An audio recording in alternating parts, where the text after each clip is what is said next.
And with that, we have constructed this event to highlight the work of people who are building on the work of Nana Amos Wilson. And if you were listening to the message of Nana Amos Wilson at the beginning, it was on the developmental psychology of the black child. But within the message, he was providing analysis and breakdown of the political and economic conditions of African people, because education is only relevant in as much as we understand our political and economic conditions. And so our first presentation today is going to engage in such an analysis. We are hearing that Africa is on the rise, that so many of the fastest growing economies on the planet Earth are on the African continent, and that Africa is on the dawn of a new horizon of prosperity, and so on and so forth. But who has given us this message, kings and queens? What is the reality on the ground? Is this a reality that is being set by African people in the interest of African people? And if not, how can we take back control of that narrative and develop a narrative in our own interest? And there is no one better to break this down for us, kings and queens, than the spiritual leader of the Al-Qaeda revivalist movement. He goes by the name of Brother Leader Mbandaka. Brother Leader, we're going to bring you through now. All right. Tenamwari. Giving thanks and praises. All right, we like it. We like this. We like the setup. The lighting is good, so everything is blessed. Greetings and welcome, Brother Leader Mbandaka. Tenamwari, greetings to you, Brother Shakara. Giving thanks and praises. Africa, to the God of Africa be the glory. Tenamwari. Tenamwari, Brother Leader. Before you go into the presentation, I just want to ask you to give the viewers a brief explanation in terms of the significance of Nana Amos Wilson to you and your development as a nationalist Pan-Africanist. Tenamwari, well, that's a whole presentation in itself. As I'm sure you realize, Brother Shakara, you've done an excellent job so far from what I've seen.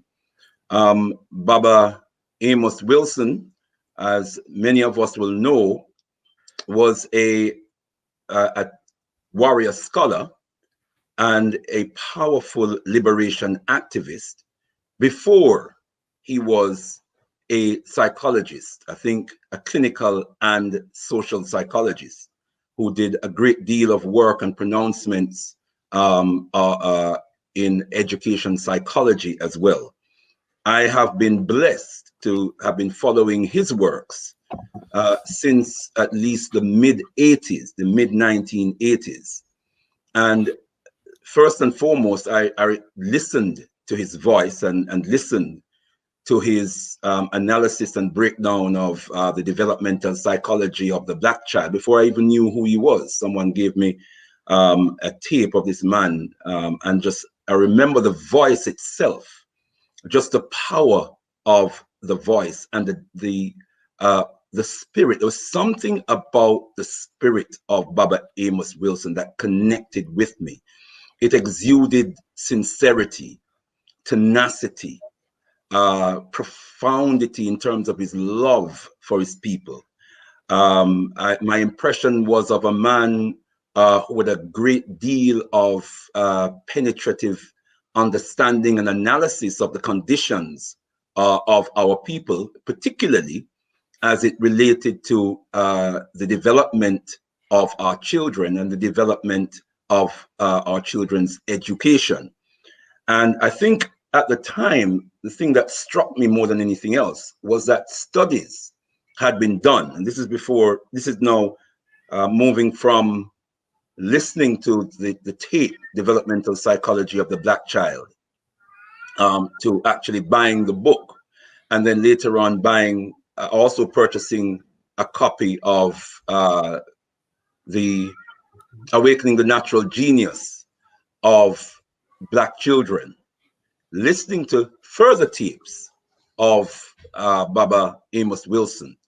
And one of the things that struck me more than anything else was the information he brought to us about the extensive global study that had been done on the precocity of children, of African children, compared to Asian children compared to European children, Chinese children, and not just African children in Africa or Asian children in Asia, but African children and children of other racial groups in their respective diasporas. And that consistently, these studies showed that African children had greater precocity at a very young age than those of the Asian and European counterparts. That was a revelation for me, not just the fact of it, but the fact that the extensive studies had been done to prove evidentially that this was the case. And so one has to conclude from that the oppression of African people, the underdevelopment of African people in the spheres, whether in the sphere of economics, education, science and technology, health care, any sphere of life, is deliberate and intentional.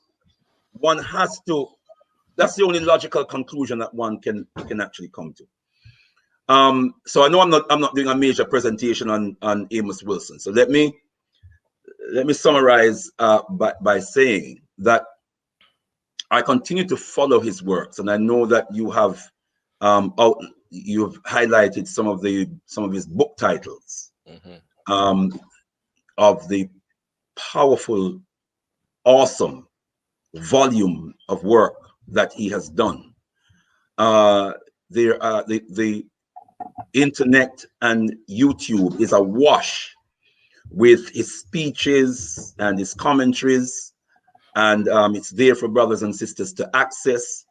And it just again they are testimony to the tremendous commitment that he made to informing our people, inspiring our people, mobilizing our people.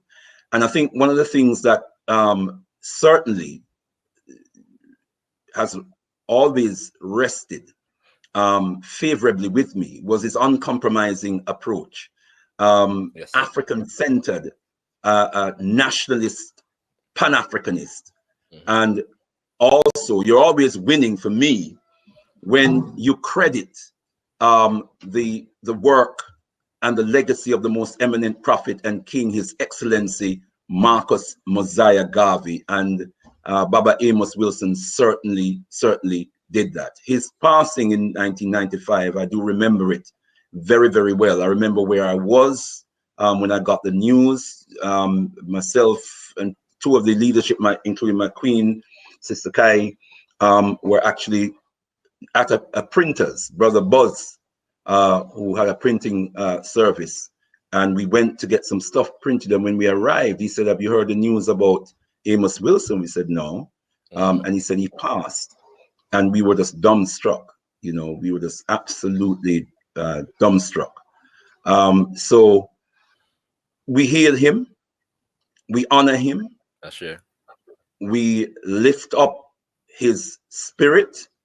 And we say, may his car continue to rise in power, rise and rise and rise on the wings of Ma'at, as we express confidence in the fact that he had a favorable judgment in the Council of Asar. His spirit remains in the universe, traversing the universe, and waiting for us to pour libation. So we continue to pour libation to him and invite him always to have a healthy drink with us, so we can continue to feed his spirit and be fed by his spirit, so we can in turn be empowered by his continued spirit and his continued work and his continued legacy. Continue to rise in power, Baba Amos Wilson. Africa, to the God of Africa be the glory. Tendai Mwari. Tendai Mwari, brother leader, give thanks for that answer. Right, we're going to get into the presentation. Just waiting for the presentation to arise, and we'll get into it properly. Giving thanks. Right, brother leader. Oh, 1 second. We'll just slight technical. Hold on. Let's wait for this thing to show up properly. And at that point, you can take it away, brother leader. Right, kings and queens, brother leader will present, and following the presentation, you'll be given the opportunity to ask questions. Yeah, you can either type your questions in the chat, or once he's complete, I will share the link live, or you can come live and interact with brother leader Mbandaka. Following that, we're going to hear from Queen Thais. Remember to get your notepad and your pen ready, because that's going to be a very practical workshop. Nana Amos Wilson was a great believer in practical workshops. Yeah, so you're going to get some advice in terms of instituting and implementing African-centered education in your home right now with Queen Thais. So do stay tuned for that. Get your pen and paper ready. Right, 1 second. Okay, yeah, and following that, we're going to speak to Baba Sababu, who is the co-founder of African World Info Systems. Right, brother leader, it's your time. Take it away. Tendai Mwari. Oh, Tendai Mwari, Tendai Mwari, Tendai Mwari, Mwari Mkurukuru, Mwari Mkurukuru, Mwari Mkurukuru, Kuzai Muzimukuru, Kuzai Muzimukuru, Kuzai Muzimukuru, Tendai Mwari, Tendai Mwari, Tendai Mwari. Regai mazwi andino taura nefungwa zemumuyu mangu zinzikwe nemimwari. May the words of our mouths and the meditation of our hearts be acceptable in thy sight, O Jah, O God of our creation. Tendai Mwari, Tendai Mwari, Tendai Mwari, Mwari kumbori rai Afrika, ngai simuzire zitarayo, inzwai mteuro yedu, isumure yayo, itumure yako, uyamweya, komborere, uyamweya, musbene, isumure yayo, itumure yako, Tendai Mwari, Tendai Mwari, Tendai Mwari, Mwari, Jah, God bless Africa. Lift up name of Africa on high. Hear our humble prayers, O Mwari, O Jah. We, the family of Africa, we, this family of Africa. Come, Great Spirit, come and bless us. Come, Great Spirit, come and be with us. We, the family of Africa, we, this family of Africa. Tendai Mwari, Tendai Mwari, Tendai Mwari.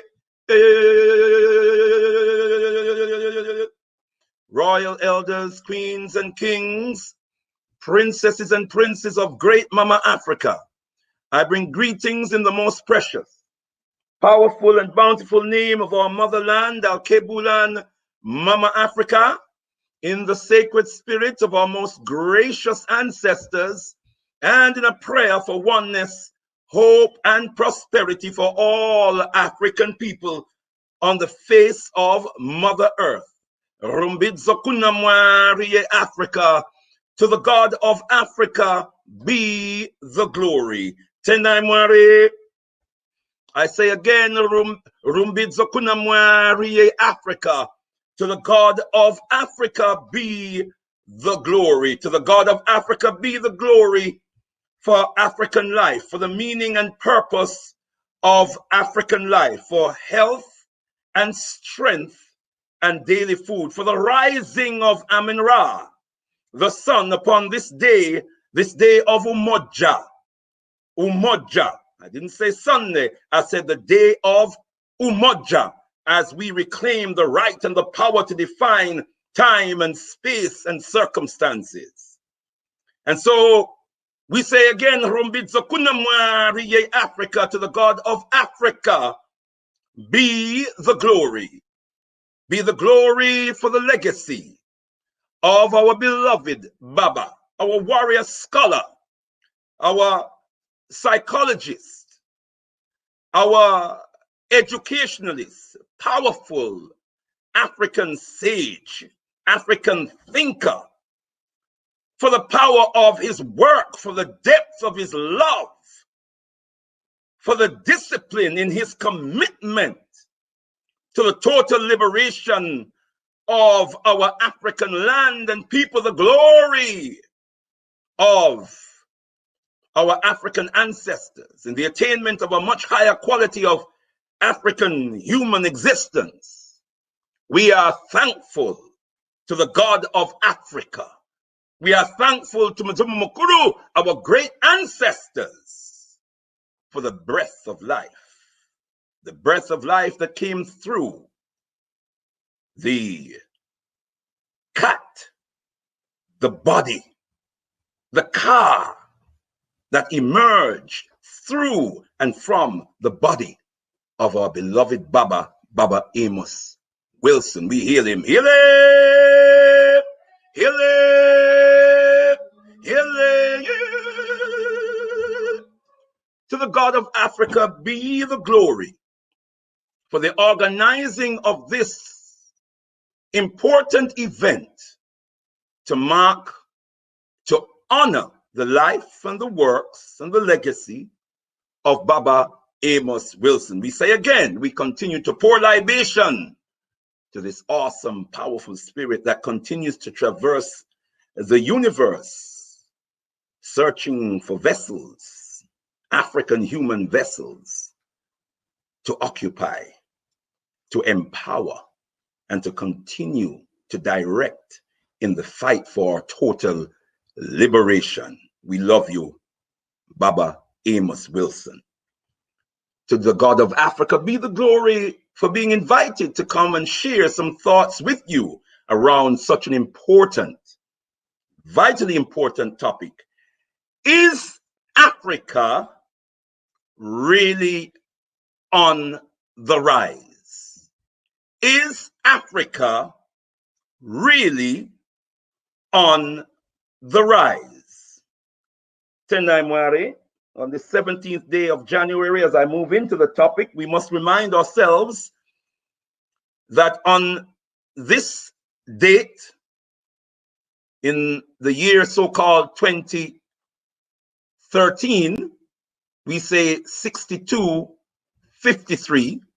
In the year 6253, our beloved Baba and warrior scholar, the foremost scholar at that time, on the life and legacy of the most eminent prophet and king, His Excellency Marcus Mosiah Garvey, we speak of Baba Professor Tony Martin, left our earthly company to ascend into the realm of Mtume Mukuru, the great ancestors. On this 17th day of the first month, in the year so-called 1961, the corresponding ancient African calendar date is not presently in my mind, so we work with 1961. On the 17th day of the first month, one of the greatest sons of Africa, one of the most powerful spirits to emerge in leadership of an African nation. I speak of Baba Patrice Lumumba, rose up and emerged as the first prime minister of the Congo and spoke out against the vicious, savage history of Belgian rule and domination of the Congo, and made it absolutely clear that we were going to revive ancient African wisdom, ancient African traditions in the revival, the rescue and reconstruction of the Congo, the minds and the souls of the Africans of the Congo. That the resources of the Congo were going to be submitted to the well-being of the Africans, the indigenous people of the Congo. He called upon our people and said, let us show the world what Africans can do when we work in freedom. He said the Congo was going to be the center of the lights of the sun's radiant light throughout the entire African continent. So he was placing the Congo at the center of a revolution that was about to unfold on the African continent, to lay the foundation for the real rise of Africa and Africans. But he was swiftly removed and brutally and barbarically assassinated. And his body, he was tortured, he was beaten, he was shot, he was stabbed, all of this while he was alive. And after his car separated from his cat, his spirit left his body.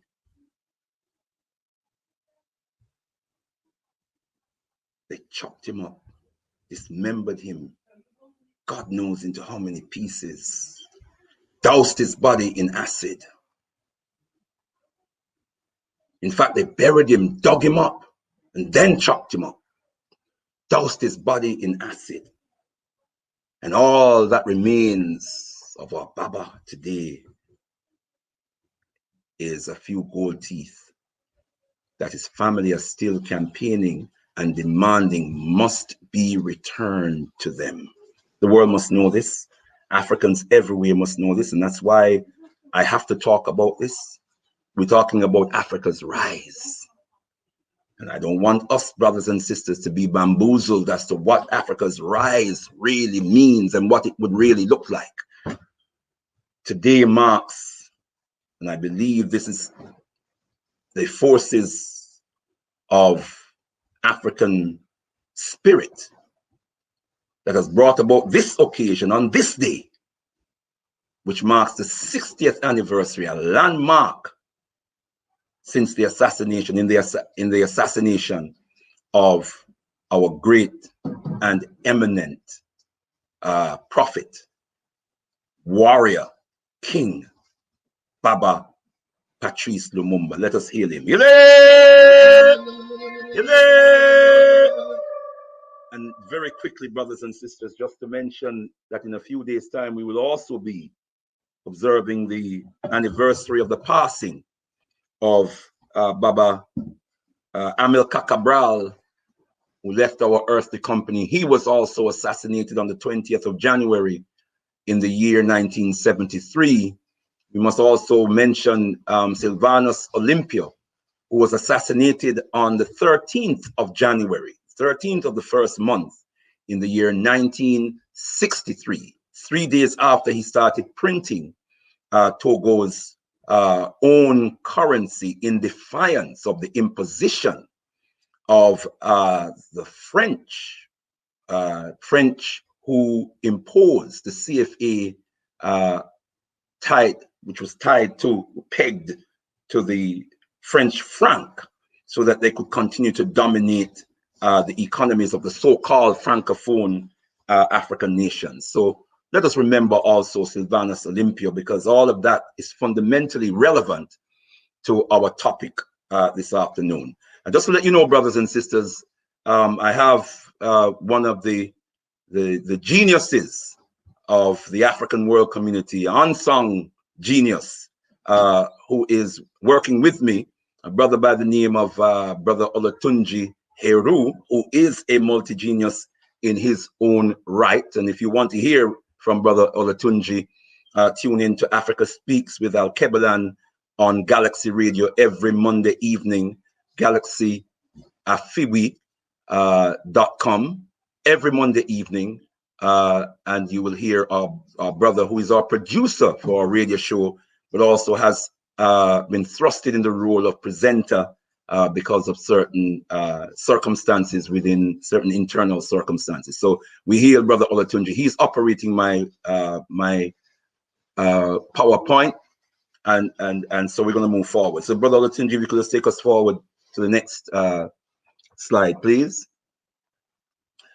So, brothers and sisters, as a backdrop to my message, I just want to acknowledge and hail some of the voices that are booming out of the African continent presently, who are defending African integrity, who are defending African right to sovereignty and self-determination, and who are engaged in a range of projects and programs.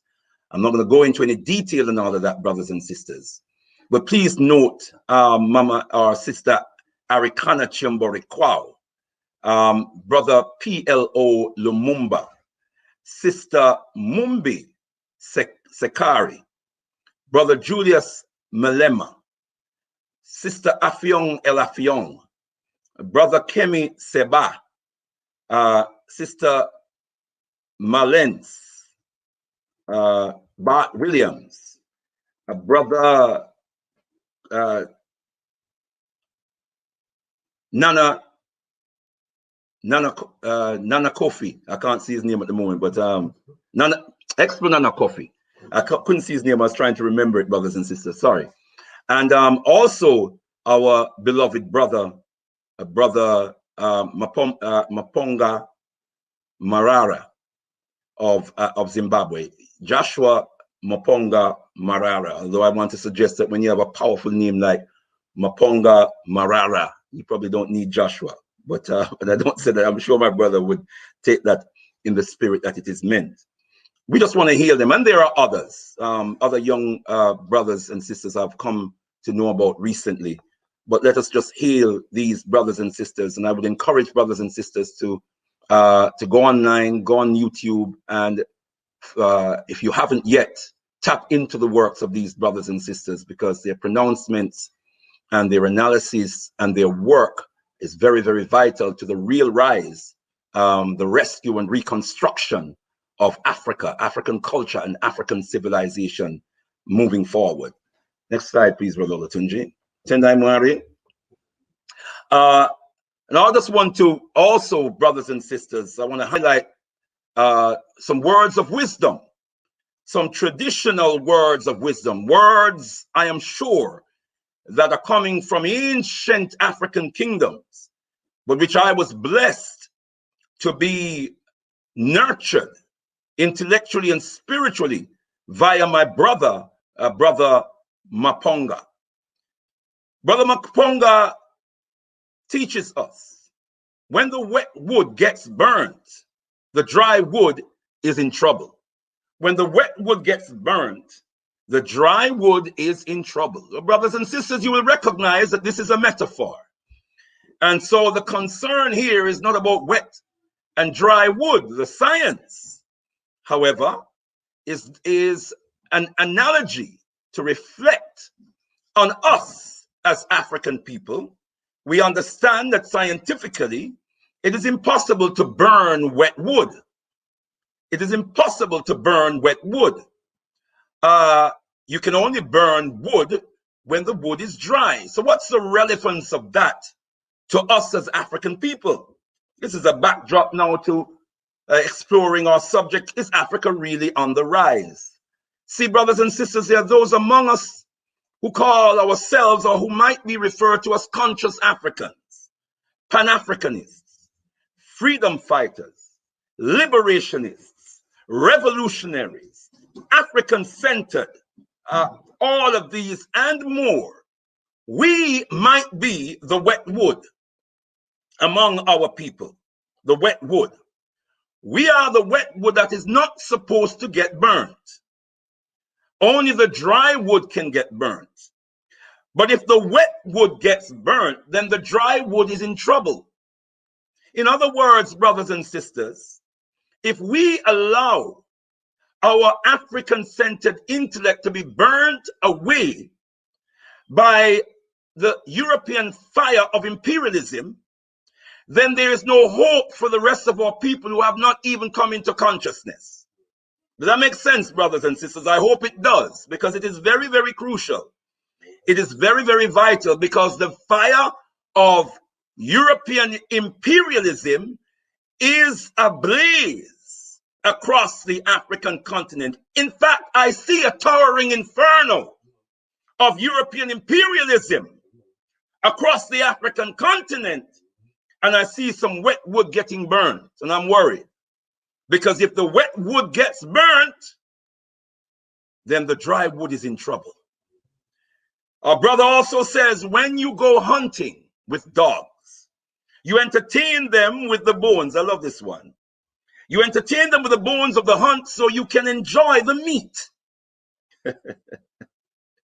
When you go hunting with dogs, you entertain them with the bones of the hunt so you can enjoy the meat. I can feel the intellectual energy of our participants now working that one out. And that one should be really, really easy to work out, beloved brothers and sisters. That in this metaphor, we might find that we are equated, brothers and sisters, with the dog. Or we must guard against, as we are being hunted by European imperialism, hunted by, let me say it, Chinese imperialism, hunted by Arabic imperialism, hunted by Indian imperialism, Japanese imperialism, South Korean imperialism, all kinds of imperialism, whether existing imperialism or potential imperialism. We are being hunted and we are being entertained with the bones of the hunt while the imperialists are enjoying the meat. We must be careful that we are not being entertained with the bones of the hunt while the imperialists are enjoying the meat. Let's move on.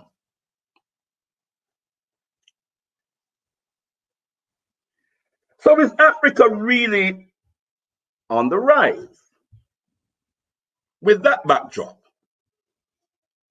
I want to bring also to the fore of our minds, brothers and sisters. I'm just preparing our minds to make an African-centered analysis of this question. Is Africa really on the rise? I'm just trying to get us in an African-centered frame of thinking, because we must not underestimate, brothers and sisters, the extent to which our minds, our intellect have been dominated by European imperialists, white supremacists. So I'm trying to get us back in that African-centered frame of thinking. So I want to reintroduce us to a concept, a fundamental principle of global geopolitics that every African on the planet must and need to be aware of, especially those of us who regard ourselves or who are regarded to be freedom fighters, revolutionaries, liberationists. That whoever controls Africa rules the world. Whoever controls Africa rules the world. When Britain controlled Africa, Britain ruled the world. America controls Africa today, America rules the world. China has a vision of becoming the #1 economy, the most powerful economy, and the #1 superpower in the world. And China is moving feverishly to take control of the African continent. However it may appear to us, beloved brothers and sisters, that they love us and they're there to help us to develop. They're there to help us to become economically self-determining. That has never ever happened in history, but some of us believe it is possible, even though it's never happened in history. Never happened before. But we believe that the Chinese are here in Africa to empower us, or to enable us to empower ourselves. But let us remember that if Africa controls, if Africans control Africa, or if Africa controls Africa, then Africa will rule the world. Africa will rule the world. Think about that for a moment and then ask yourself, is it in the interests of China, Britain, America, India, and all of these other imperialists or potential imperialist forces? Is it in their interest that Africa should control Africa? That Africans should indeed emerge as the real controllers of the African continent, controlling its land, controlling its resources, controlling its industries, controlling its manufacturing, its technological development, its institutions, its legal institutions, its scientific institutions, educational institutions, economic institutions? Is it in their interest? And if we become the controllers of Africa, we automatically become the rulers of the world. Are they prepared to subjugate themselves to African global authority? No, I don't think so. Let's move to the next slide. We ask again, is Africa really rising, brothers and sisters? What is the origin of this notion, this narrative, this myth, as we call it, within the Al-Kebulan revivalist movement? And I must bring greetings to everyone on behalf of all the members of the Al-Kebulan revivalist movement, if I did not do so explicitly at the beginning of my presentation. This myth originates from the IMF, the International Monetary Fund, the World Bank, the European media. It's channeled through the European media, or the global European mass media, some might say mess media. Africa, and the narrative goes like this, that Africa is the world's fastest growing continent. Over the next decade, its GDP is expected to rise by an average of 6% a year, not least thanks to foreign direct investment. This is a quote from The Economist, and the date is there, brothers and sisters. Opinion polls show that almost 2/3 of Africans think this year will be better than last.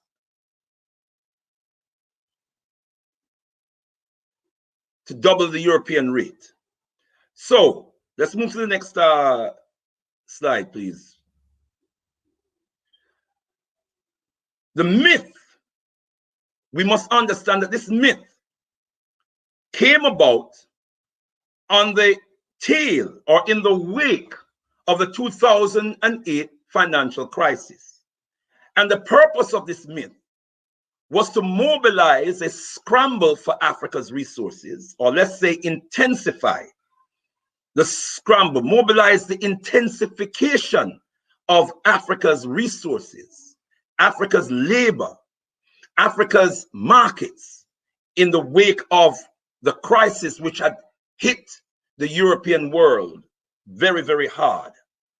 Secondly, as a challenge to China's rise on the African continent.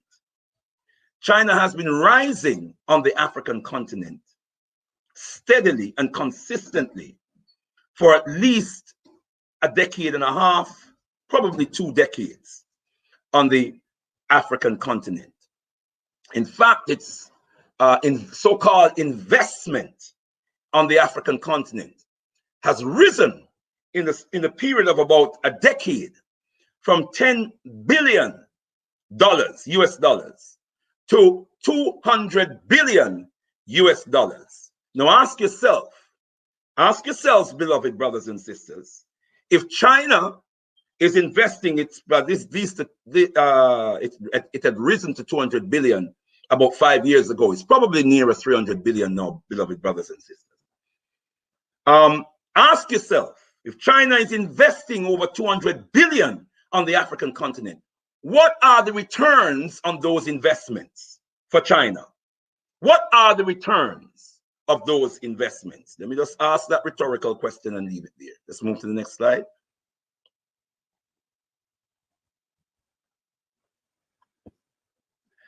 How do we know that this is a myth? We know that this is a myth, beloved, because Africa is gripped presently in the yoke of neocolonialism. The political system on the African continent is by and large a neo-colonial system.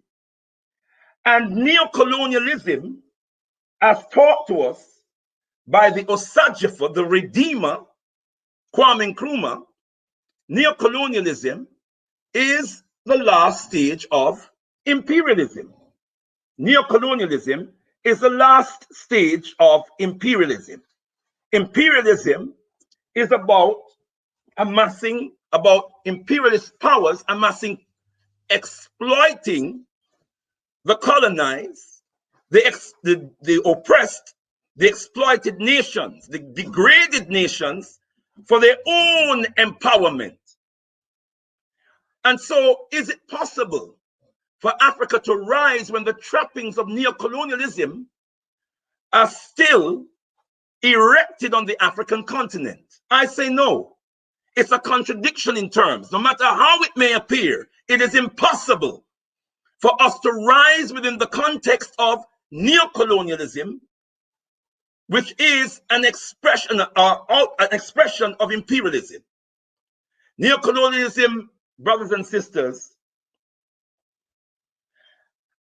neocolonialism is a system where African governments, many of whom have been installed by European imperialist forces through the political machinations of these European forces in these African nations, to ensure that only governments that are favorable to their imperialist interests will be allowed to remain.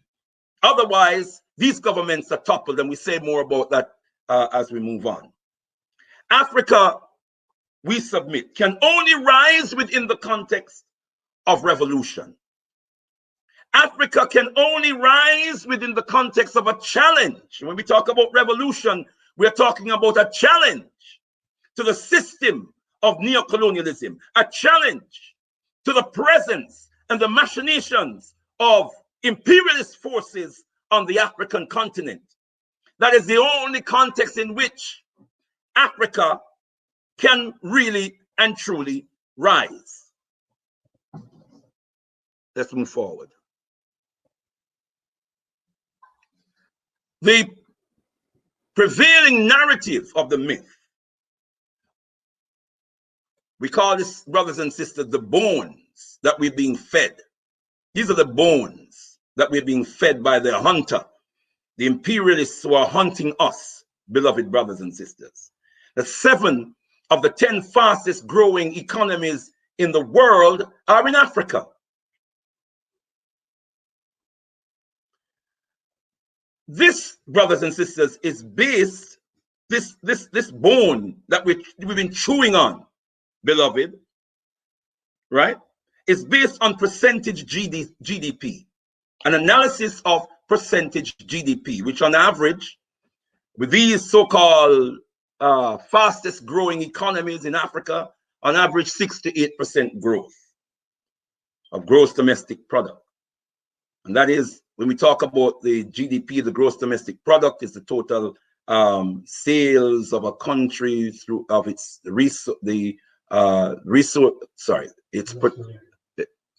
total sale of a country of its products, whether it's goods and services, which is usually calculated over the period of a year. And so from one year to the next year, the growth in the GDP is what is measured. And that's what we're talking about. Growth in GDP, percentage growth in GDP. But they never give us the actual GDP itself. They never talk about the actual GDP. So we get a sense of, what is this 6% of? What is this 8% of? Now, I want to remind us, brothers and sisters, and we don't have to be a mathematical genius, which I don't claim to be, that 100% of nothing is nothing. 100% of nothing is nothing.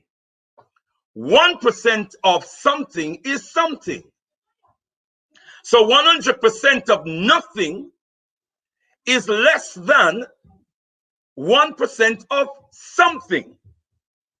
See if you get my drift here, beloved brothers and sisters. See, if we are talking percentage, we must ask the next intelligent question: percentage of what? What are we comparing? We want to know what the substantive GDP is that we are comparing the percentage growth of, and whether that really is something to write home about. See, 100% of little is still little, whereas 1% of much might well be much. So let me just drop that also in our heads and move to the next slide, beloved brothers and sisters. We're going to do a comparative analysis now. Firstly, on the 10 largest African economies versus the 10 largest European economies, just to quantify what the GDP of African countries are compared to European countries. The largest of the African countries to the largest of the African economies, and the 10 largest European economies. Next slide, please.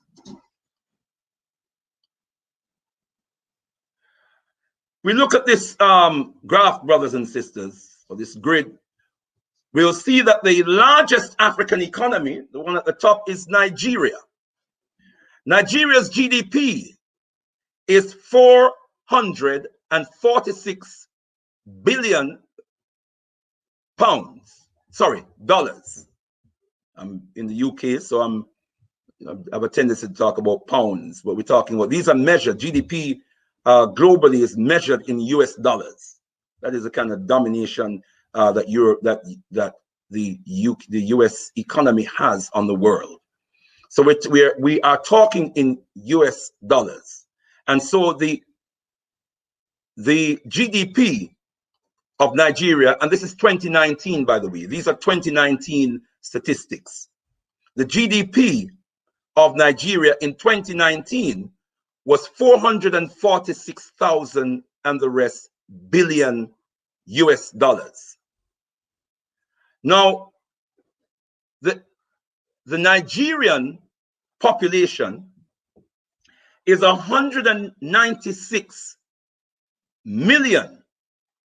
Bear that in mind, beloved brothers and sisters, because there is a column here that is called per capita GDP, which is very, very important to also analyze, to factor into the analysis, which is, what is the income per head of the country? What is the income per head of the country? And in Nigeria, the income per head is $2,233. Let's say $2,200 per head. So that based on Nigeria's GDP, if each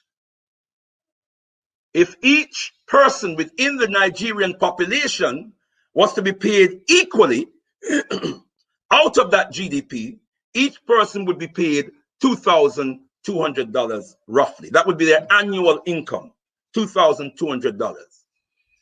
Nigeria's growth in 2019, GDP growth was 2% in 2019. And therefore it earned, which is actual growth, it earned 8 billion, call it 9 billion, $8.9 billion in 2019. Let us just take note of the fact that that Nigeria is 360,000 square miles. I'll come back to why that's significant, beloved brothers and sisters, and that's the red column. So I'm going to move a little bit faster. We can see South Africa here, call it $360 billion is South Africa's GDP. South Africa's GDP, or per capita GDP, is $6,331.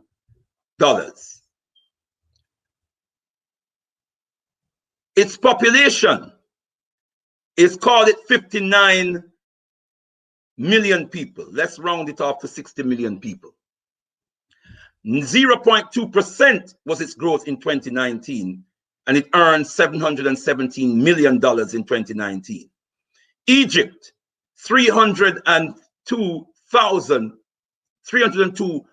billion. $3,000 is the per capita GDP, or per capita income of Egypt, which has a population of some 100 million people.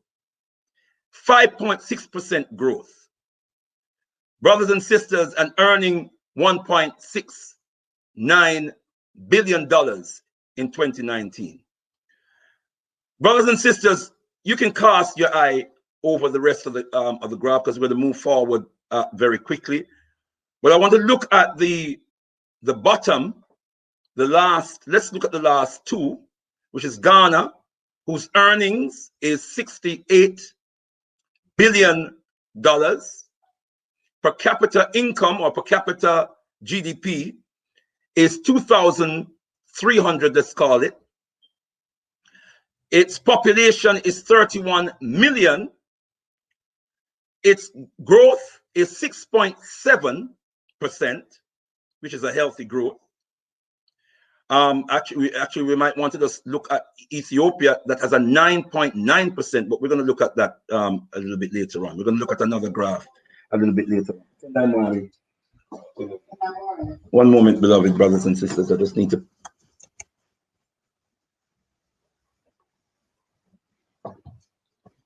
Okay. Tendai Mwari.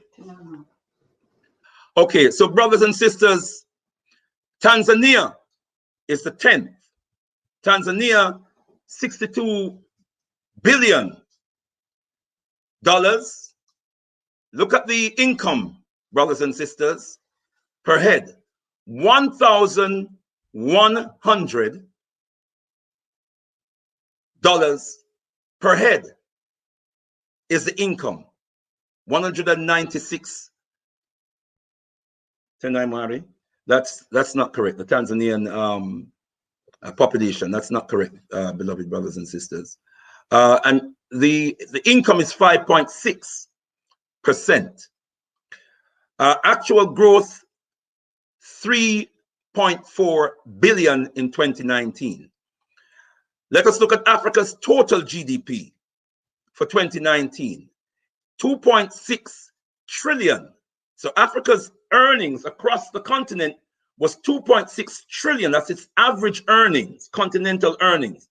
2.6 trillion, with an average income of $1,900, call it $2,000 US dollars per head.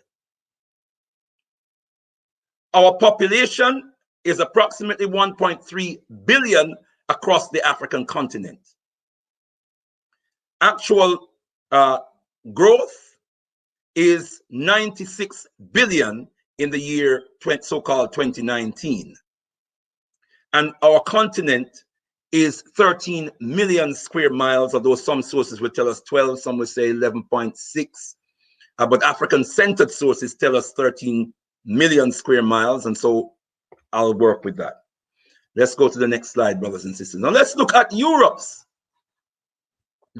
fastest growing income. And I'm going to move quickly, beloved, because I really want to leave some time for questions and comments. Now let's look at Europe's.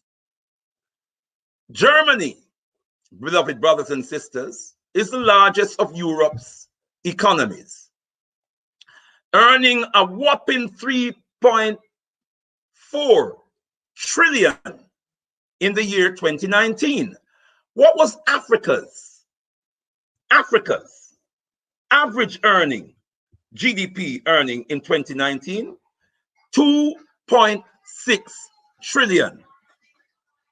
Germany alone earns 3.4 trillion, or earned 3.4 trillion in the year 2019, so-called. Germany's per capita income is $46,000. So if each German was to be equally waged based on its GDP, each German would earn £46,000 per year.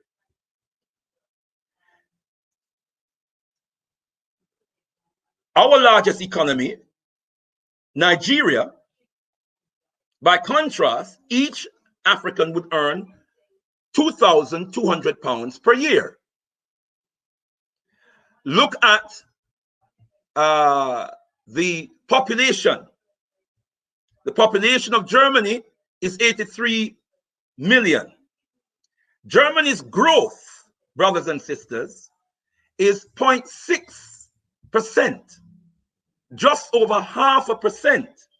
But Germany's earning, or Germany's actual growth, based on its 0.6% growth, the dividend was for 2019 was $20 billion. The UK, 2.5 trillion is its GDP. GDP per capita, 42,000. Each person would earn 42,000 US dollars. And its population is roughly 67, some sources say 65 million. Its growth is 1.4, which means that it earned its increased earnings on 2018 was $35 billion. France, 2.4 trillion. 2.4 trillion is its earnings. £44,000 is its per capita income. And it goes on and on. Let us move further down and look at the 10th largest economy. The 10th largest economy, beloved brothers and sisters, in Europe is Sweden, with an earning of $474 billion. $474 billion, but with a per capita income of $51,000 per head. Because we have to weigh up income against population size as well, brothers and sisters. You see, they just give us percentage increase, as if that is a story in itself. That is the 360 degrees of reality. But this is just to bamboozle us. They give us the most insignificant, because the percentage growth is only relevant in the context of the GDP, the total GDP, and the per capita GDP, which relates to the population, the population size, or the GDP divided by the population size. But all they give us is percentage increase. See? So here we go, beloved brothers and sisters. Now I want to just back up, Brother Olatunji, if we may. We look at Sweden. Just a moment, Brother Olatunji. We look at Sweden, the 10th largest of Europe's economies, 474 billion income, 51,000 earning per head, 10.23 million population, 1.2, based on a percentage growth of 1.2%, the earning is 5 billion, or the earning increase is 5 billion on 2018. Let's go back to Africa's 10 largest economies. Let us look, beloved, at our top Our largest economy, $446 billion. Look at our per capita income compared to Europe's 10th. Europe's 10th is even greater than our first. Europe's per capita is 51,000, whilst our largest economy is 2,200. Based on a percentage increase, let's look at our largest percentage increase, which is 9.9%, Ethiopia. Based on 9.9% percentage increase, number 8, Ethiopia earned an increase on 2018 of 9 billion. But let's go back to Europe's 10 fastest growing economies. 0.6% increase for Germany. Based on a 0.6% increase, Germany had an actual increase earning of 20 billion. An increased earning of 20 billion. Can we see what we're talking about here, beloved brothers and sisters? Let's go back 20 billion compared to, let's go back to Ethiopia. Compared to Ethiopia's 9.9% and earning 9 billion. Can we see the logic here, beloved brothers and sisters? Can we see the game that is being played? So when we say the fastest growing economies, 7 of the 10 fastest growing economies are in Africa.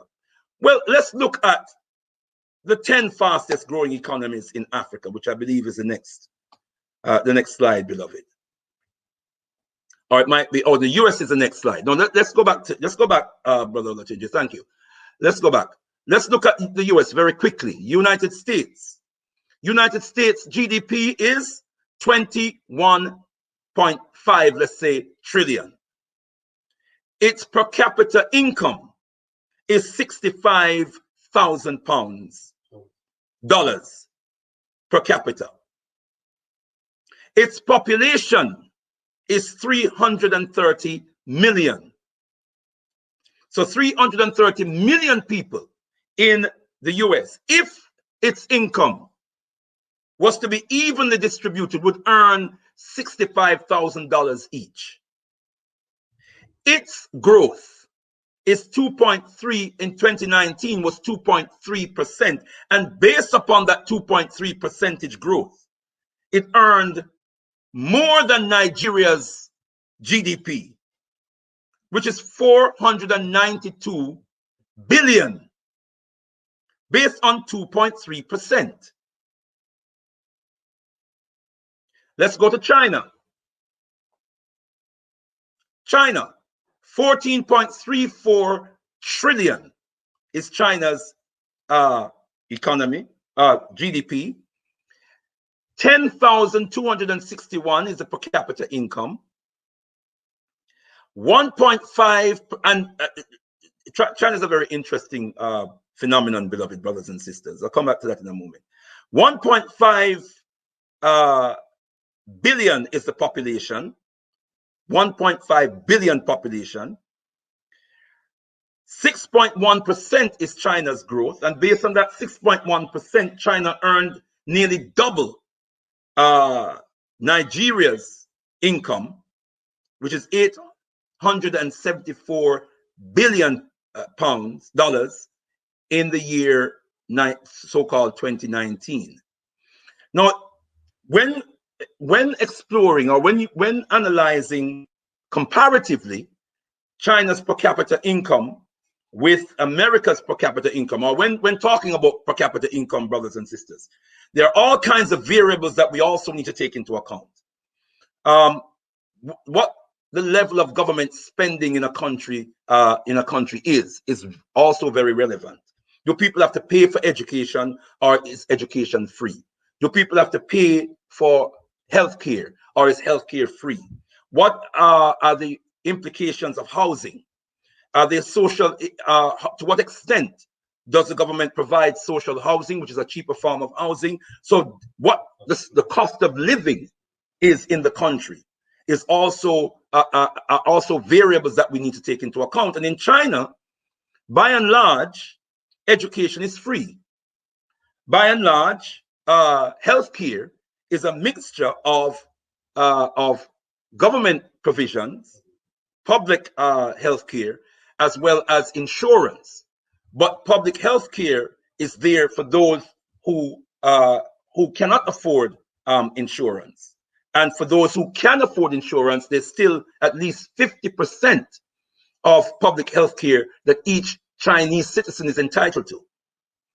So you have to take all those variables into account in order to qualify the value of the per capita income. So 10,000 per capita income, $10,000 per capita income might be worth 3 times that to the Chinese economy compared to the American economy. So let me just clarify that and move to the next slide, beloved brothers and sisters. We're almost there. Now, these are the top 10 fastest growing economies in Africa. Let's look at in 2019. This is nominal GDP, beloved brothers and sisters. Let's look at South Sudan. 3.6 billion was its earnings. This is a new state, bear in mind. And its per capita income, sorry, let's look first at its percentage increase or percentage growth. 10.58%, very impressive. 10.58%, very impressive in 2019. Yeah, sorry, 8.2% in 2019. 8.2%. I was looking at the population, which is 10.5 million. But in 8.2% percentage increase, beloved brothers and sisters, per capita income of £275. If each of those 10.5 million were to get equal earnings, each of them would get £275 for the year. Think about that for a moment, brothers and sisters. But it's a very impressive percentage increase. This speaks to a tremendous amount of poverty and suffering. We can go back to Nigeria, beloved brothers and sisters, where 40% of the population is said to be living on less than $2 a day. In Nigeria, 40% of the population is living on less than $2 a day. Nigeria is in the lowest rung of the world's Human Development Index. It is amongst the 40 poorest countries in the world. Bear that in mind, and the overwhelming majority, some 35 of those 40 lowest countries in the Human Development Index are African countries, including some of the African countries that are being said to be growing, one of the fastest growing economies in the world. Rwanda, 10.2 billion, 8.2% growth. Per head, however, per capita, is £904. Now, bear in mind, brothers and sisters, that there are international corporations, multinational corporations that are in these countries that are bleeding the economies of these countries and waxing themselves rich. So most of this GDP is based on companies that have imposed themselves, external companies, international corporations, multinational corporations that have imposed themselves on African economies and that are earning and ciphering off most of the wealth of the country. So most of what is calculated as per capita income is not going to the ordinary person. It's going in the pockets of multinational corporations. And yes, some of it in the pockets of so-called corrupt African leaders, that the governments of these multinational corporations that pushed out, assassinate African, progressive, scrupulous African leaders and install these governments to protect the interests of these multinational corporations and their government's imperialist interests. They are the ones who are ciphering off most of the wealth, most of the income that's coming into the country. The economic system creates a mechanism by which they are the ones who control the means of production, who controls the economic machinery that enables them to siphon off the income of the country for their own interests. So we can look at Cote d'Ivoire and we can say, yes, Cote d'Ivoire is growing at 7.3%, but its per capita income is £2,200. How many of us would be dollars, rather? How many of us would be satisfied? How many of us could live on £2,200? And just remember, dollars. Please forgive me, brothers and sisters. Per year. How many? Now, this is not per month now. This is per year. In African nations, the overwhelming majority of which public spending is negligible.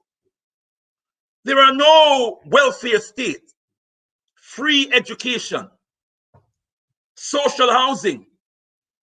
These are all variables that need to be factored in to really calculate what the value of the GDP really is, and the value of the per capita income really is, and the significance of the percentage growth, right? There's also the issue of mass unemployment.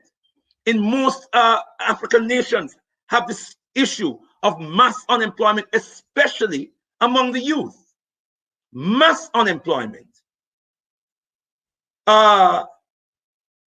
Lack of educational opportunities.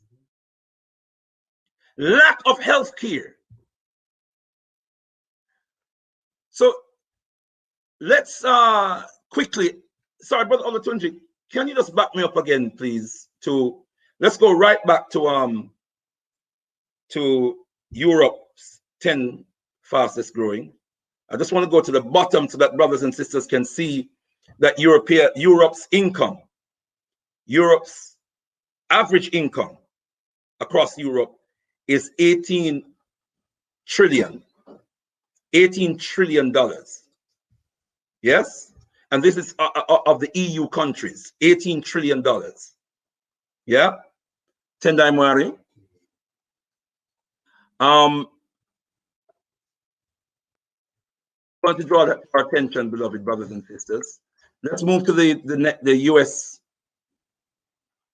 economy. Oh, we did that already, 21 trillion.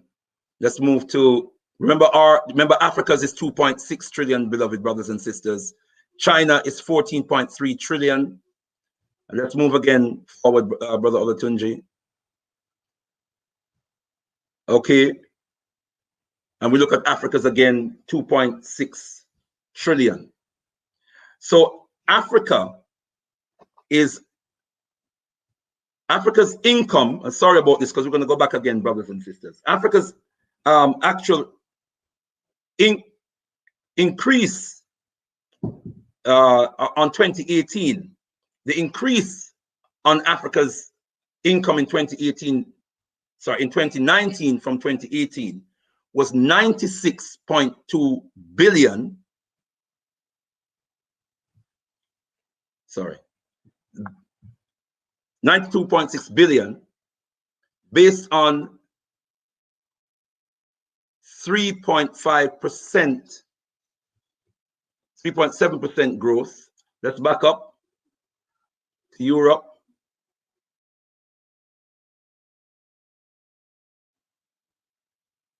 Europe based on an average of 1.7% across the entire Europe and across the entire Africa.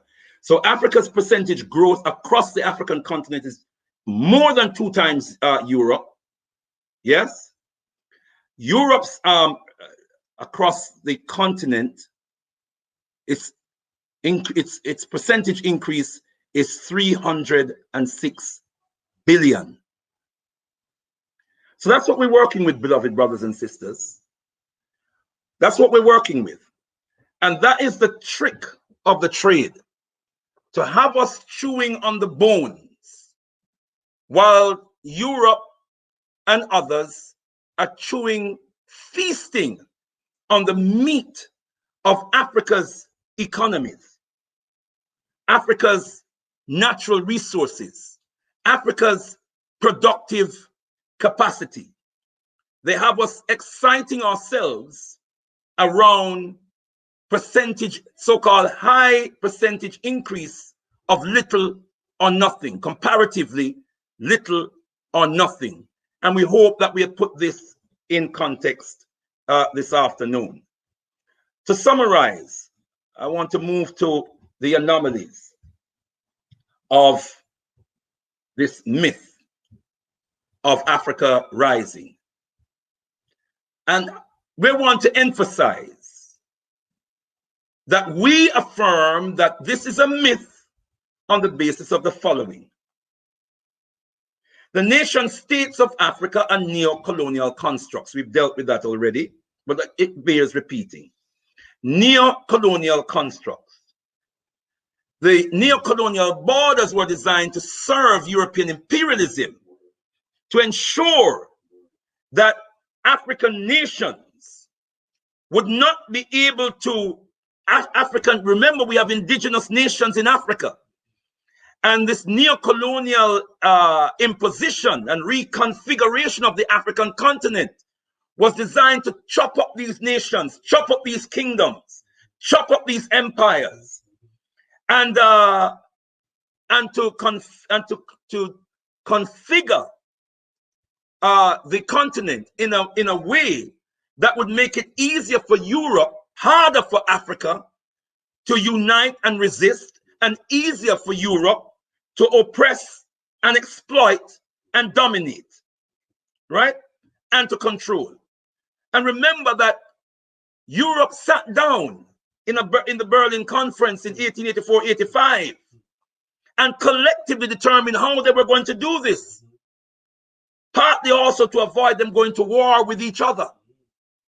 They decided on how they had to come to an agreement. They had to unite around how they were going to oppress the African continent, how they were going to reconfigure the African continent to serve their collective interests, and to divide and conquer the African continent.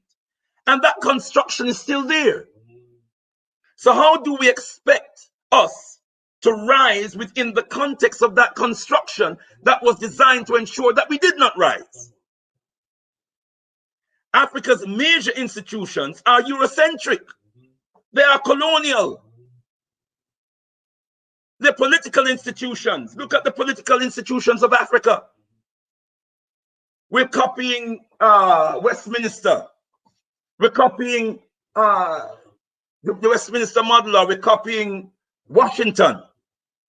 And none of it is working for us. Look at the recent, couple of days ago, the elections in Uganda.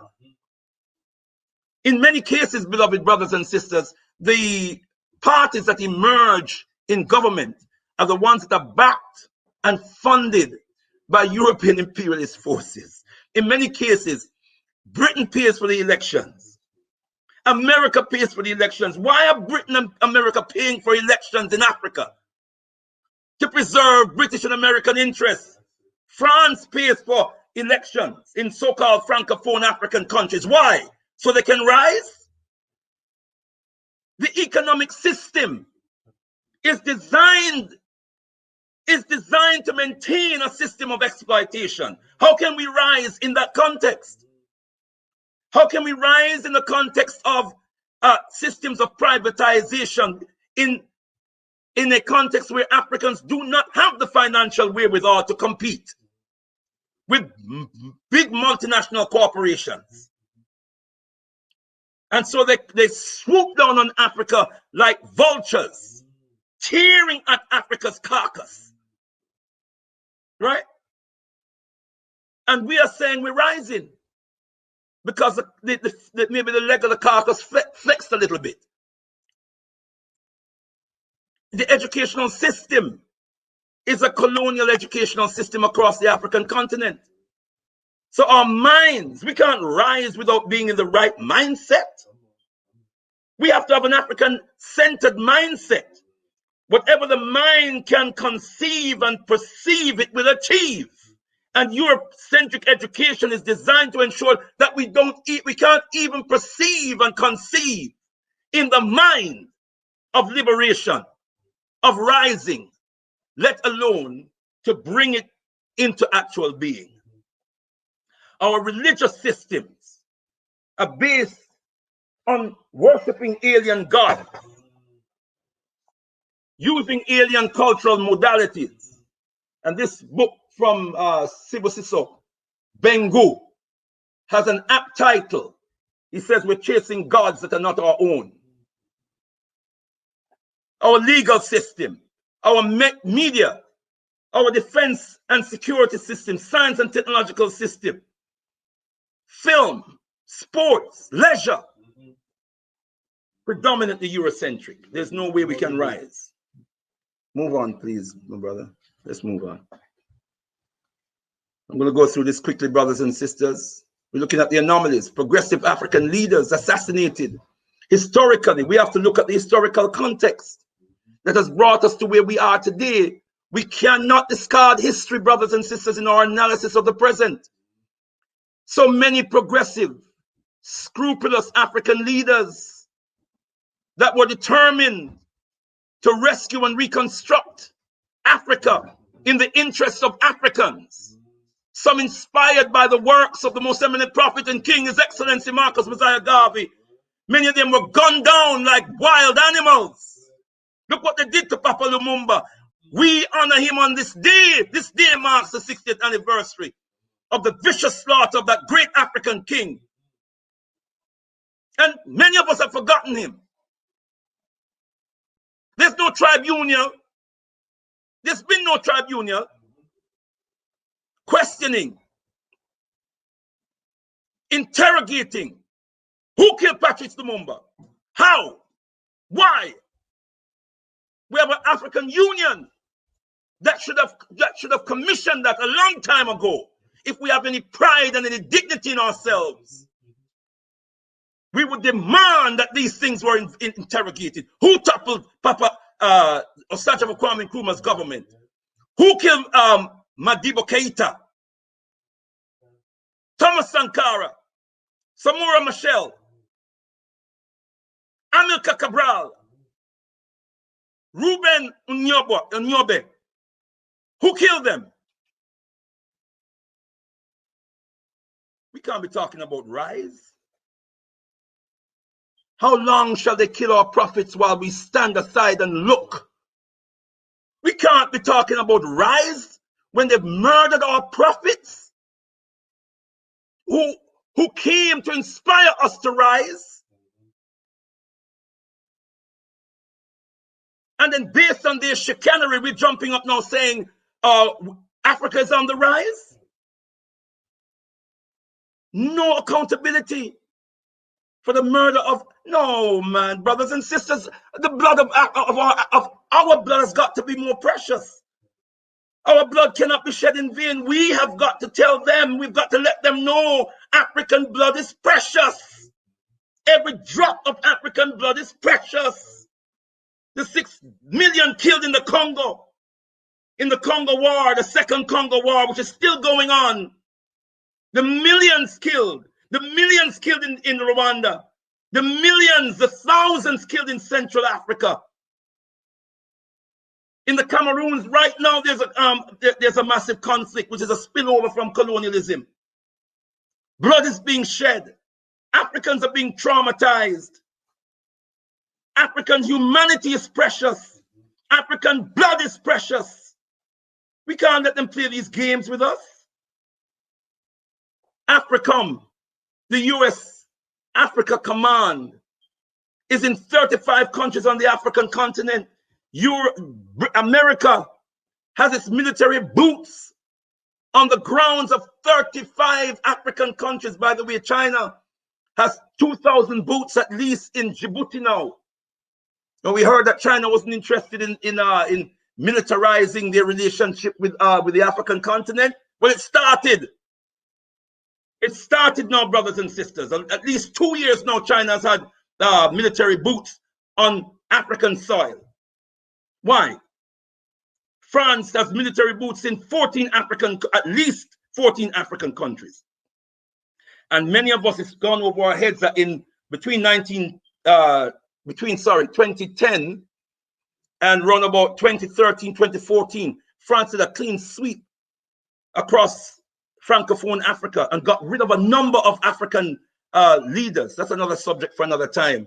But let me just say that was because President Wade of Senegal had met with Papa Robert Mugabe in 2009, had certain conversations with him, came back to Senegal. And in 2010, when celebrating Senegal's 50th anniversary of independence, declared that Senegal was taking back its military bases from France and severing the historical relationship with France, where they orchestrated his removal from power. And there were discussions happening between the Francophone nations and leaders.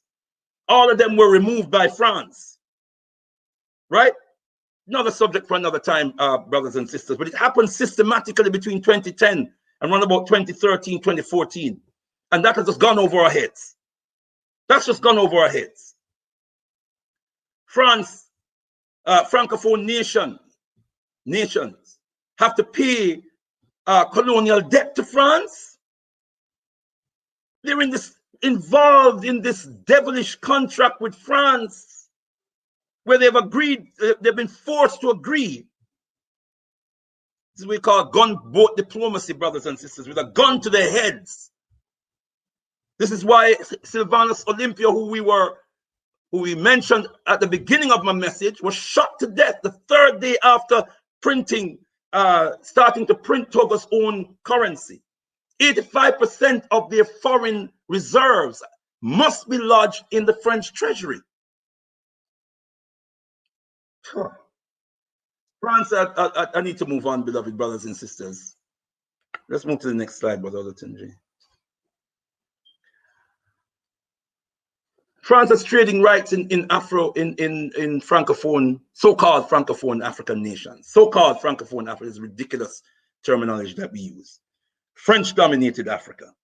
14 nations forced to use the CFA, which is pegged now to the euro. It used to be to the French franc.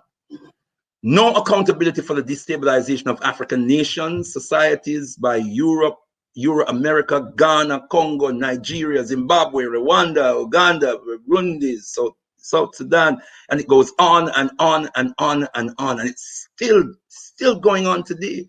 At least 2/3 of the AU's funding comes from the EU. The AU, he who plays the fiddler calls the tune.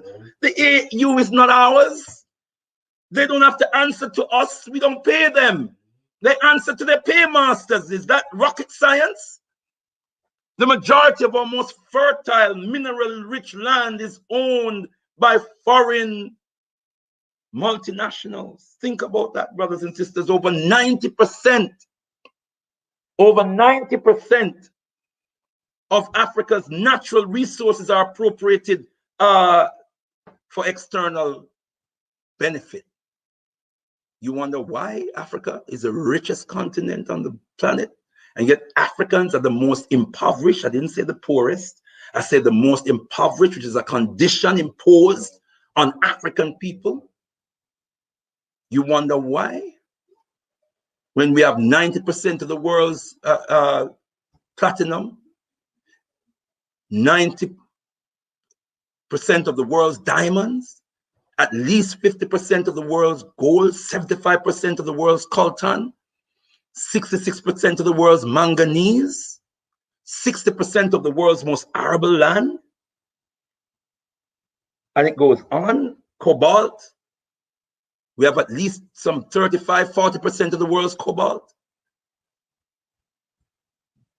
And yet, we are in such poverty when multinational corporations based on the exploitation of these same resources are earning, these corporations earn more than the entire African continent's GDP.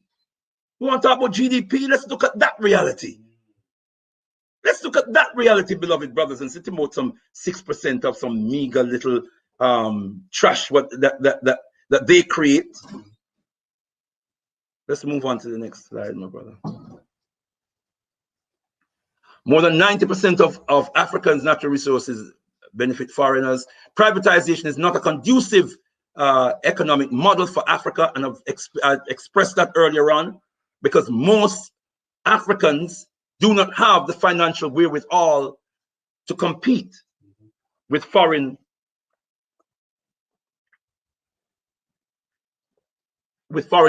corporations. So this is a model that is clearly designed for the purpose of perpetuating the exploitation of Africa's economies. GDP is based on private foreign companies dominating commerce and industry in Africa. Intra-African trade is some 15% of Africa's trade, as opposed to Asia's 55%, America's 60%, and Europe 70%. Now, I know that we have an announcement about the opening up now of the Africa Continental Free Trade Agreement. On the face of it, brothers and sisters, this is exciting. In principle, it is right. It is where we should be going, but I'm still worried. I am worried because this is happening within the context of neocolonialism and the continued presence of European imperialism on the African continent. They are intermingling, they are entwined in the whole process. The African Development Bank essentially is not funded, is not capitalized by Africa, by African sources. It relies on external sources. So the African Development Bank that is supposed to be underwriting this whole process, it's questionable the extent to which we own the African Development Bank. So that's another issue. You know, the African Continental Free Trade Agreement. How will that unfold? And in the absence of having the infrastructure, the economic infrastructure, in the absence of Africans owning land and owning the means of production on the African continent, how is intra-Africa trade going to benefit Africa? Is it going to benefit Africa? Or is it an expansion of European globalization? Is Africa now an extension of European globalization? Is the Africa Continental Free Trade Agreement being absorbed into European globalization? That is a question that we need to ask. Don't just jump up and start celebrating because the principle is right. It is what we have been calling for. It's what the Osagyefo for Kwame Nkrumah sought to establish on the African continent and was despised and rejected and ridiculed for that very, very same principle. These are questions we must ask. Let's move on. We're almost there. Tendai Mwari, let's move to the next slide. Direct intra-African travel is almost non-existent. That's another thing, brothers and sisters, for the Continental Free Trade Agreement to work. There needs to be free intra-African travel. between people being able to travel to find work, people being able to travel for business purposes, and the infrastructure does not exist by and large on the African continent for that to take place. That is it has to be a fundamental concern. And here we say 37 of the poorest 42 nations on the UN Human Development Index are African countries. That's a serious, very, very serious concern. Let's move on, brothers and sisters, as we conclude. Here we are, we see these two pictures of Africans being ridiculed. And this, all of this happened, brothers and sisters, within that clean sweep I was telling you about, which France did between 2010 and 2013, 2014. And we saw a picture of Laurent Gbagbo, the president of Cote d'Ivoire, who had an icy relationship with France. France didn't like him. He didn't like France.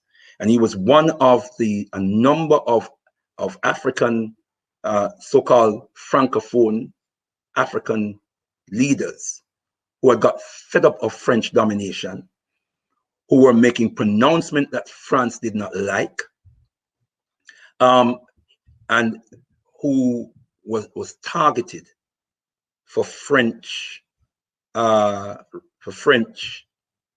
do you call it? Well, they didn't assassinate him, but for French, for vicious French attention, yeah. And in his case, he was overthrown, and a French puppet was put in his place. And we saw what happened to Colonel Gaddafi. I want to make it very clear, I was never a fan of Gaddafi. I'm quite clear that Gaddafi was an Arab expansionist who had his eyes on Africa for Arab expansionist reasons, and who was very clever in his maneuvers, and who had won the hearts of many African people around the world. Many otherwise erudite, clear-thinking Africans did not see Gaddafi for who and what he was. That said, he was the leader of a nation in Africa. And the invasion of Libya was an invasion of the African continent. The invasion of Libya went against the will of African people and the express will of the African Union. The African Union was just casted aside. They voted against, and the African Union put certain proposals to France as to how the African Union could intervene to help to resolve the issues that were being raised about Libya. And that was just poo-pooed. And they invaded sovereign African territory, overthrew Gaddafi. And in this case, Gaddafi was dragged naked in the street and abused in open camera. We saw Gbagbo being arrested in his underwears, and this was no European, even if it ever happened, this would not be shown across the world. And this was to ridicule Africans. We need to see it for what it is. Yeah, we need to see it for what it is. Yeah, Tendai Mari. Let's move on.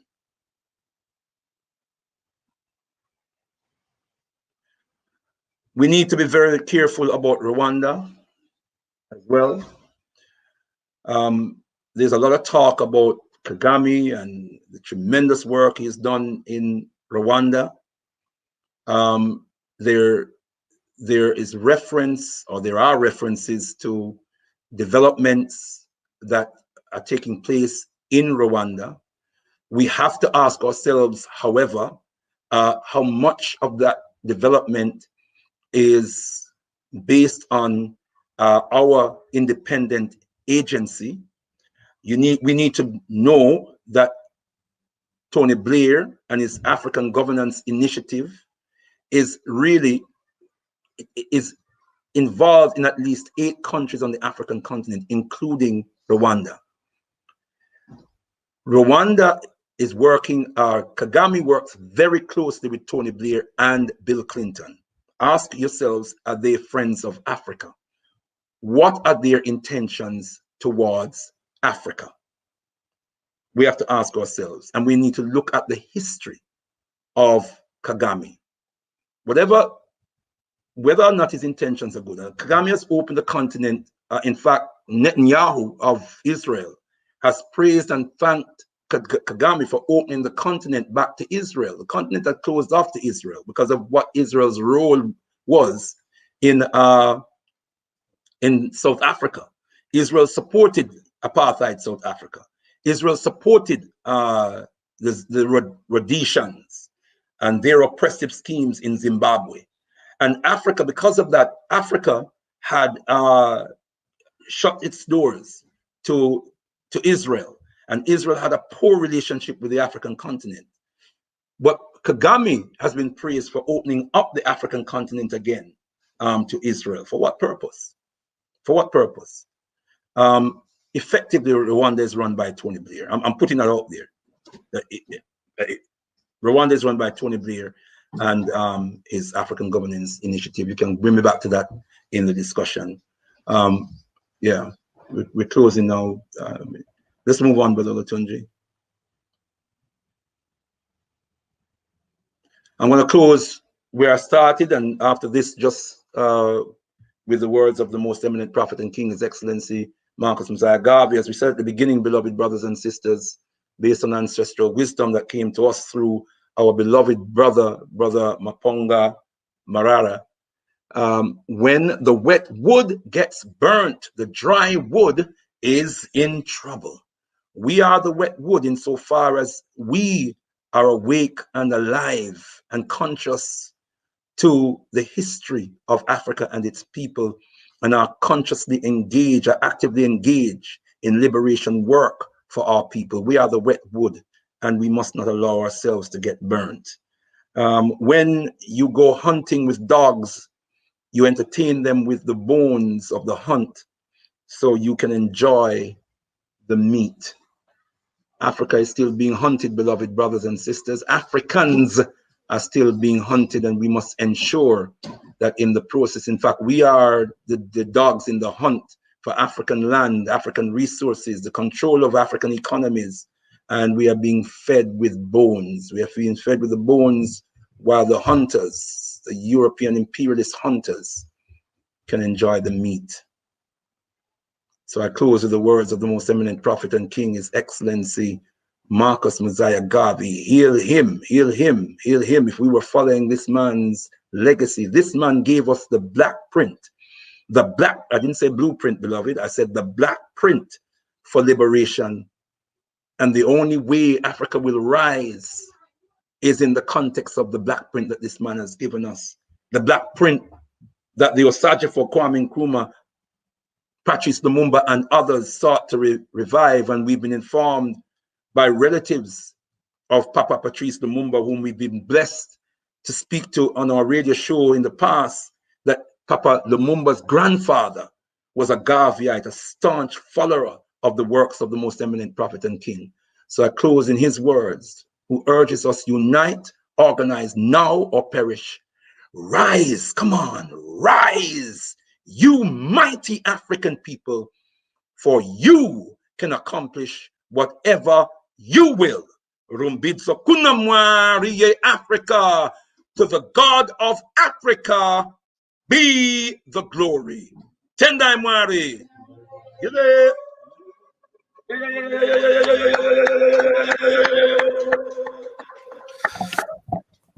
Tendai Mwade, giving thanks for that, brother leader.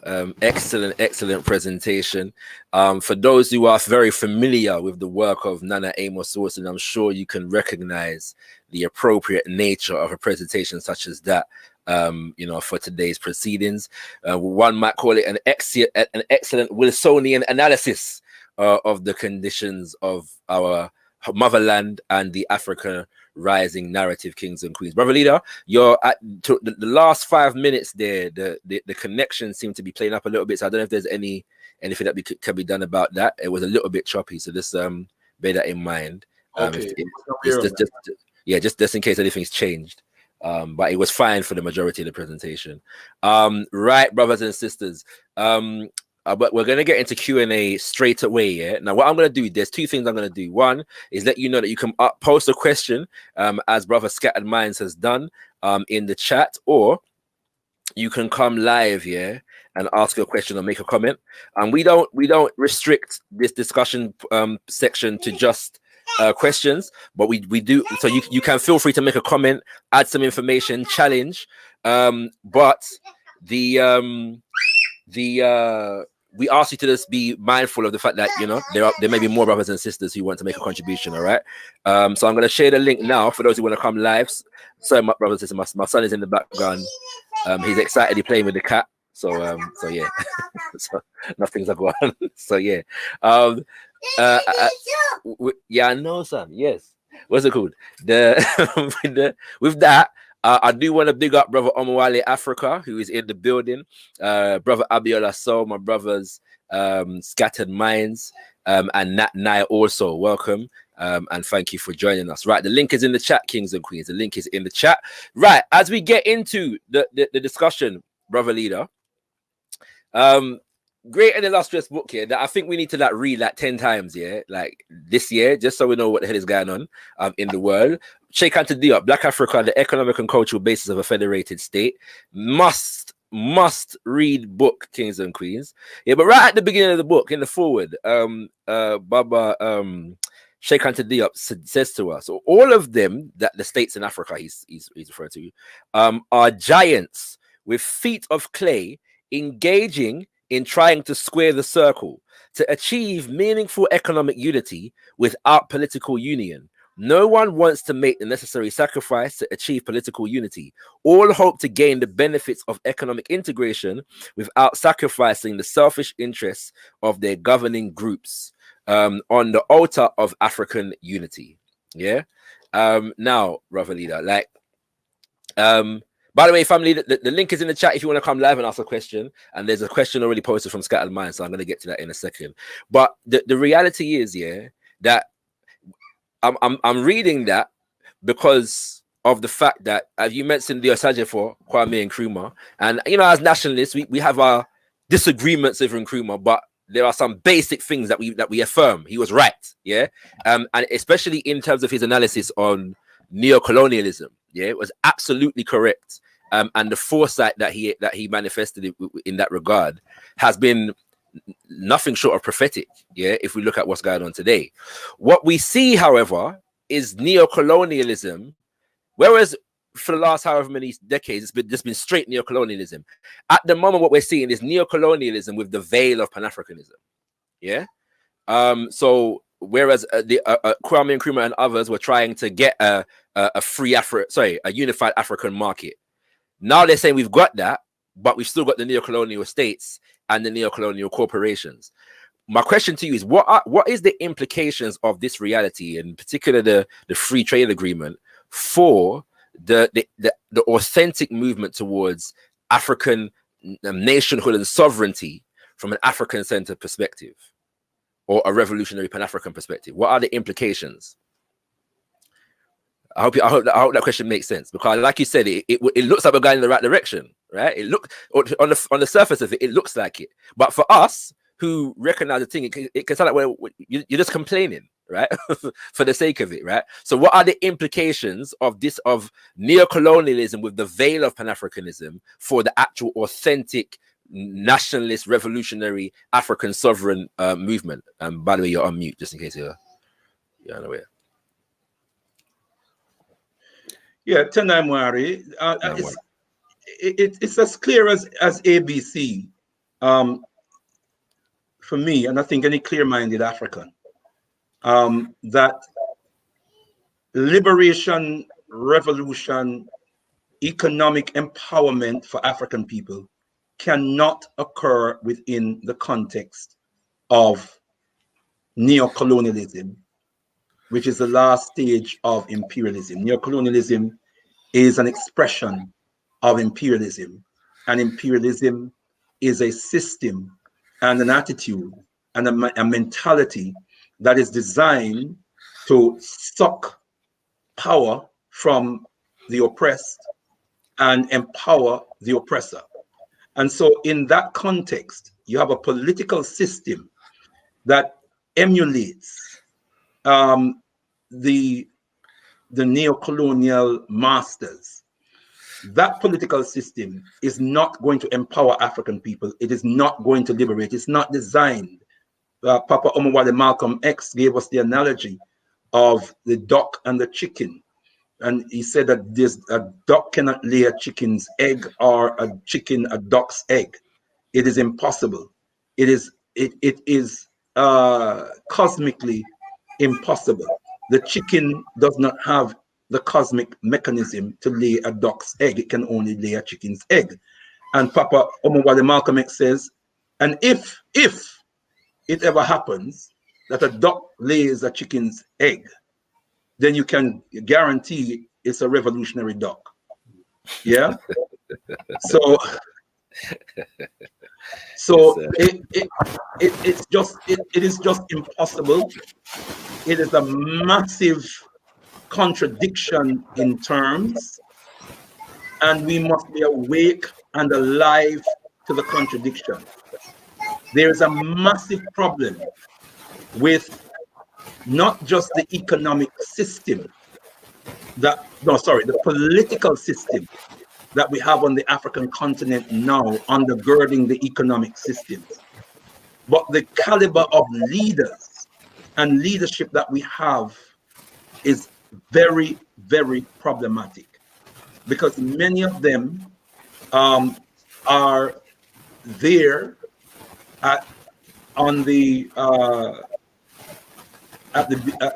with the support. They were put there, they were installed, and they are protected by imperialist Europe, imperialist America, to serve imperialist Europe and imperialist America's interests. Many of them are sons of fathers who served for 30 years, 40 years, and are continuing that dynasty of neocolonial control. And it just goes on. We have a very, in my humble opinion, a very, very serious problem in that regard on the African continent. I'm saying in that context, there is no economic system that we are going to develop on the African continent that is going to enable and sustain African empowerment and African liberation. Let me just add one thing to that. In our analysis, our projections towards an appropriate economic system for Africa, it must be characterized by the indigenization of the ownership of African land, indigenization of the ownership of African means of production. Africans must own the land. Africans must own the factories. Africans must own the entire productive value chain. Must be our own, from the primary to the tertiary industries. Must be owned by Africans. But even before that, Africans must own our minds. Africans must own our minds. We must be African-centered in our thinking. Therefore, our education, our religion, our spirituality must be African-centered, because that's what shapes our consciousness. Tendai Moira. Tendai Moira, Brother Leader, give thanks for that. We have a question from Brother Scattered Minds. He says, it kind of relates to the last question in terms of how we're going to kind of overcome the hurdle of this Pan-Africanism, neocolonialism with the veil of Pan-Africanism. What does Brother Leader think about the need to counteract this narrative in the university system? The NOI, and I might add the AAPRP, used to give lectures at black societies in the USA. Does this approach need to be repeated?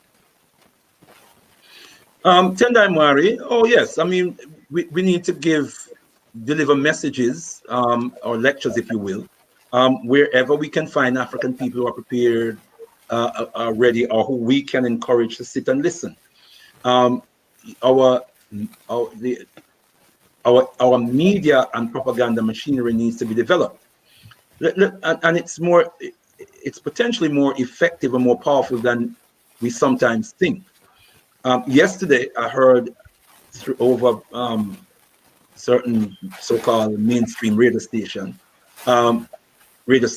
and media outlets, European media outlets, that 72% of African people in this country are refusing to take the vaccine, the COVID-19 vaccine, which is very, very interesting. And I was saying to my wife, Sister Kai, that I'm confident that much of this has to do with the work that Pan-African organizations have been doing in terms of churning out information to our people through Galaxy Radio and other radio stations and means of communication. Sister Shanice comes to mind, the Pan-African Congress movement. They've all been, Anti-Gene Market has been putting out programs where they've been interrogating these issues.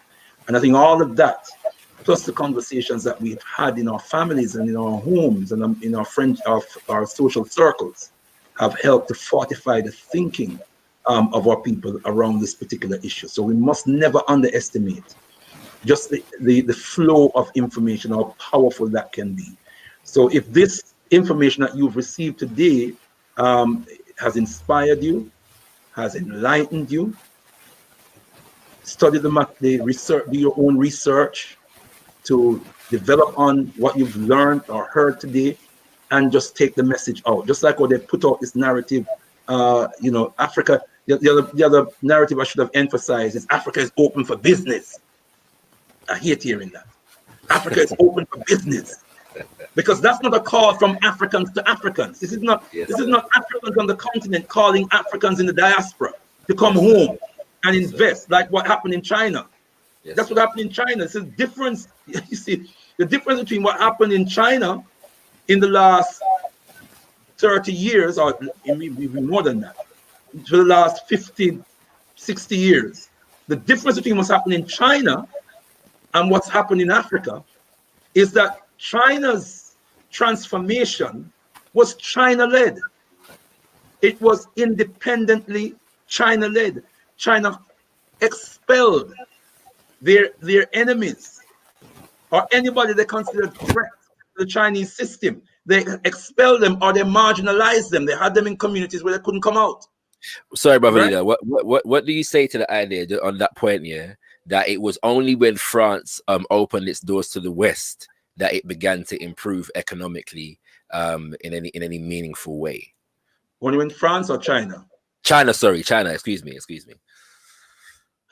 Well, before China decided to open its doors to the West, China closed its doors, and for nearly 30 years, and fortified the minds and the spirits of Chinese people, making sure that Chinese people were thinking like Chinese people, and thinking in the national interest. Before they would, in fact, China closed down their schools. Their whole educational system for a couple of years was shut down. No school, no college, no university. Just imagine that. Because too many of the Chinese teachers and professors were alien in their thinking, were alienated from the Chinese interests. And so they made sure that those who could be redeemed were redeemed, those who could not be redeemed were eliminated, and that the people who were put in the classroom before the Chinese children were Sinocentric, were Chinese-centered in their thinking. Even their doctors and other professionals, many of them were sacked and sent to the fields. We can't even trust you to practice medicine on our people if you don't see Chinese as the creme de la creme of humanity. Yes. Yeah. So go away and do some work. Yeah. And grow some rice. Yeah. Grow some rice. Yeah. And get some Chinese conscientization. Come back again. And if we think you've been transformed enough, then we can trust you to go and practice medicine. If not, you might have to go and make an early visit to your maker. To your Chinese Yeah, no, very serious point. Right, Kings and Queens, we've got Queen Thais waiting in the wings. Yeah, so this is Can I your just last. say, can I just Yeah, say very quickly? go ahead. Yeah, very quickly. Mhm. China found a way to make to infiltrate the international capitalist system to serve Chinese interests. Right. There's a difference. The Chinese government and the Chinese oligarchy controls the Chinese economic system. Mhm. It is not like America, where, you know, plutocrats, the rich 1% controls the government. The Chinese government controls the plutocrats in China. Whereas in America, in Britain, the plutocrats control the political system. The Chinese government control the political system and all therein. Yes. Yeah. Yes. Whereas the plutocrats, they dictate the economic system, and they use the economic system as a foundation to control everything, including the politics. Yes. Yes. Yes. There's a big difference. Yes. Right, brother. Yeah. And, I've got to ask you one more question, then we're gonna get Queen Thais on. He's ready and raring to go. Get your pens and your paper ready, kings and queens. Yeah, because this is gonna be an in-depth, hands-on, practical workshop that is going to leave you with much of what you need to be able to institute African-centered education right now, where you're there, with your picking them, your nieces, your nephews, or your children to come. Yeah, if you're meditating and praying on some children right now, Queen Thais is gonna give you the energy, yeah, and bring the ancestors around and give you the educational know-how to make the ancestors know that you're ready to receive these children, kings and queens. All right, so stay tuned for that very shortly. But brother leader, yes sir, yes sir. Indeed, indeed. So you mentioned Tony Blair's African Governance Initiative. Barack Obama also has the African Leadership Academy. Yeah, we need to throw that in there, and as well as the fact that there's much much more needs to be done in terms of fleshing out the latter part of your presentation, in terms of the fact that a lot of this GDP is being controlled by foreign corporations on the African continent. So whereas the money that they make will contribute to the GDP, the money now stay in the continent. Yeah, there's also the Caribbean to consider, right? And these kinds of things. Yeah. However, I'm just gonna read something for you on the African Continental Free Trade Agreement. Yeah. As a final question, just listen to the points here, because these are the general objectives as assigned by the agreement, and you tell me what is missing. All right, just off the top of your head. All right. Create a single market, deepening the economic integration of the continent. Establish a liberalized market through multiple rounds of negotiation. Aid the development of capital and people, facilitating investment. Move towards the establishment of a future continental customs union. Achieve sustainable and inclusive socio-economic development. Gender equality and structural transformations within member states. Enhance competitiveness of member states within Africa and in the global market. Encourage industrial development through diversification and regional value chain development, agricultural development and food security. Resolve challenges of multiple and overlapping memberships. Yeah.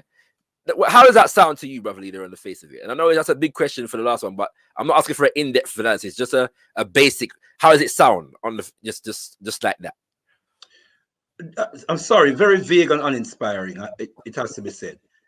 There's no reference to political union. There's no reference to indigenization of land, resources, economy, in terms of ownership, back in the hands of African people.